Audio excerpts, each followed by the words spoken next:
Question, Chirag Paswan, और छोटा answer, Chirag Paswan NDA में बने रहेंगे, और बने रहेंगे तो कितनी सीटों पर, कितनी सीट लेकर रहेंगे? क्योंकि मेरी जानकारी के हिसाब से से ज़्यादा 24 से 28, इससे ज़्यादा एनडीए उनको देगी नहीं, बीजेपी और जेडीयू देने जा नहीं रही है।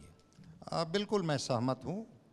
चिराग पासवान कहीं नहीं जाएंगे, एनडीए में ही रहेंगे। वो पोस्चरिंग कर रहे हैं और पोस्चरिंग करना भी चाहिए। स्वाभाविक है कि भाई जिन लोगों को उन्होंने आश्वस्त कर रखा होगा कि आपको हम चुनाव लड़ाएंगे, तो उनका भी तो एक फेस सेविंग होनी चाहिए कि भाई हम तो लड़े, हम तो गठबंधन तोड़ने के लिए तैयार थे, अलग होने के लिए तैयार थे, लेकिन परिस्थितियां ऐसी बनी नहीं, तो आपको तो कॉम्प्रोमाइज़ करना होगा, आगे हम आपको मौका देंगे। और बिल्कुल मैं सहमत हूँ कि 24 से 30 के बीच में, मैक्सिमम 30 मिनिमम 24 चिराग पासवान को दिया जाएगा। मानेंगे, एनडीए में रहेंगे, एनडीए के साथ लड़ेंगे।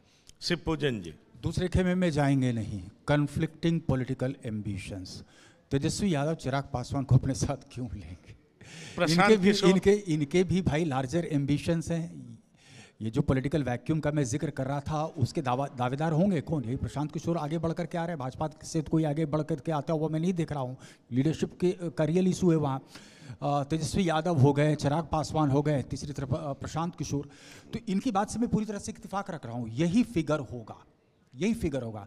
देखिए, ध्यान देने की आवश्यकता है कि ये कितना % वोट स्विंग करा सकते हैं, तकरीबन 5% के आसपास। तो अगर इनका स्ट्राइक रेट 5 में 5 था, there was also because of the BJP का वोट उनके पक्ष में भी गया था।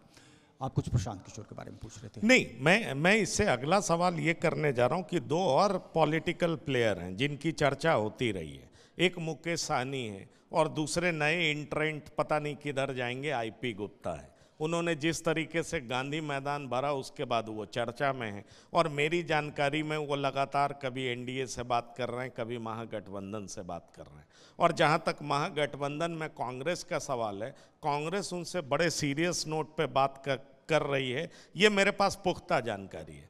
तो मैं आपसे ये सवाल करना चाहूँगा कि मुकेश सहनी को आप किधर देख रहे हैं, वो कितनी सीटों पर मान जाएंगे, और आईपी गुप्ता इफेक्ट आप क्या देख रहे हैं? तो पहले मैं चाहूँगा मुकेश सहनी पर आप बता दीजिए। देखिए, मुकेश सहनी जी ने एनडीए के तरफ भी कोशिश की थी कि एनडीए में हमें थोड़ा स्पेस मिल जाए, लेकिन अब वो प्रक्रिया ख़त्म हो गई है। अब वो इंडिया गठबंधन में ही रहेंगे। और इंडिया गठबंधन में मैं बता रहा हूँ कि बिहार विधानसभा की सीटें तो 243 ही है, तो कांग्रेस और आरजेडी के बाद जो सीटें बचेगी उसमें मुकेश सहनी भी हैं, लेफ्ट की पार्टियां भी 40 की बात कर रही है, झारखंड मुक्ति मोर्चा के हेमंत सोरेन भी हैं, आईपी गुप्ता को भी एडजस्ट करना है, जो पारस जी का गुट है उनको भी एडजस्ट करना है। हम समझते हैं कि मुकेश सहनी जी पिछली बार जितना एनडीए उनको दिया था, 2-4 अधिक सीटें इंडिया गठबंधन उनको दे सकती है। आप क्या कहना चाहेंगे शिवपूजन जी? देखिए, पिछले चुनाव में तेजस्वी यादव के साथ जो है वो इतना मछली खा चुके हैं, हेलीकॉप्टर में बैठ करके ओवर एम्बिशियस हो गए हैं। ठीक है, 60 सीटों की मांग कर दी थी और खुद को जो है उप मुख्यमंत्री भी घोषित कर दिया था उन्होंने। बड़े फेंस सिटर हैं, इंतज़ार करते हैं। देखो भाई, उसमें भी झांक लो, इधर भी झांक लो। इसी बाबत यहाँ पर महत्वपूर्ण बैठक थी महागठबंधन की, वहाँ पर तेजस्वी यादव ने नाम तक जिक्र नहीं किया इनका। ये क्या कहते हैं, दिल्ली में क्या करने गए थे भाई? तो कैंपेनिंग का सामान खरीदने के लिए गए थे। कैंपेनिंग का सामान, झंडा पताका खरीदने के लिए गए थे दिल्ली। और हम पत्रकार सब बेवकूफ़ हैं, जिनको जो है ये कर लें, मान लें, समझ लें। ये सिर्फ बार्गेनिंग कर रहे थे, और जितना हार्ड बार्गेनर के रूप में अपने आप को ये पेश करेंगे, इनको उतनी कम सीटें जाएंगी, क्योंकि ऑप्शंस बहुत लिमिटेड होते चले जा रहे हैं। जिसको जहाँ सेटल होना है सब सेटल कर चुका है। तो ये भूल जाएं कि 60 सीटें इनको मिलेंगी। मेरी जो इन्फॉर्मेशन आ रही है, उस इन्फॉर्मेशन के तहत इनको 18 से 22-24 के बीच में इनको चुप कर दिया जाएगा, क्योंकि तब तक दरवाज़ा दूसरी तरफ इन्होंने कह दिया है कि वो ऑलमोस्ट बंद हो चुका है। पर दूसरी तरफ के दरवाजे के बारे में बहुत लोग कहते हैं कि भाई वो बंद हो चुका है, इनके पास बड़ा लिमिटेड ऑप्शन है।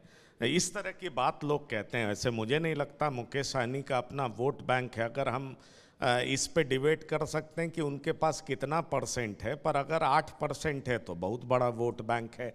अगर 14% क्लेम 14% करते हैं। अर्थमेटिक क्या समझाते हैं, बताते हैं। अर्थमेटिक क्या समझाते हैं कि मेरा 14%, हम आपके साथ हैं तो 14% आपको मिल गया, और आपके खिलाफ है तो आपका 14% तो भाग के मेरे पास आया, तो 14-14 28 14 कितना हो गया, 28% का भाजपा को लॉस होगा ना।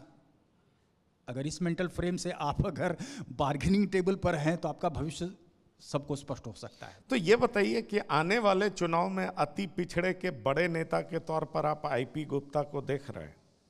नहीं, ऐसा कुछ नहीं लगता है, क्योंकि आईपी गुप्ता ने क्योंकि मुकेश साहनी भी अपने को अति पिछड़े का बड़ा नेता पदस्थापित करना चाह रहे हैं। लड़ाई अब अति पिछड़े को लेकर के। नहीं, देखिए है क्या कि वो गांधी मैदान की भीड़ से आप आईपी गुप्ता का आकलन अगर कर रहे हैं तो वो तो उन्होंने ताती तत्वा समाज को समझाया कि भाई आप अगर लड़ाई लड़ेंगे तभी फिर आपको शेड्यूल कास्ट में डाला जाएगा, अदरवाइज तो आप एक्सट्रीमली बैकवर्ड कास्ट में चले गए।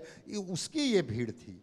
लेकिन ऐसा नहीं है कि जो प्रभाव आज भी अति पिछड़ा पर नीतीश कुमार का है वो मुकेश सहनी जी और इनका आईपी गुप्ता जी का नहीं है। हाँ ठीक है, कुछ फैक्शन है जहाँ पर इनका प्रभाव है और कई जातियों को क्लब करके ये बताते हैं। जो मुकेश सहनी जी के बारे में बात कर रहे थे वो कई जातियों को क्लब करके बताते हैं और सबको कहते हैं कि वो हमारे साथ। चलिए, बड़ा इंटरेस्टिंग सेशन रहा। अभी सवाल बहुत ज़्यादा हैं लेकिन हमारे दूसरे गेस्ट आ चुके हैं। लेकिन हमने बिहार के बारे में इतना डीपली आप दोनों महानुभाव से डिस्कस किया, मुझे बहुत सारी जानकारी भी मिली। तो मैं आप दोनों महानुभाव का बहुत बहुत धन्यवाद करता हूँ, शुक्रिया करता हूँ कि आप TV9 के मंच पर आए। धन्यवाद, थैंक यू सो मच।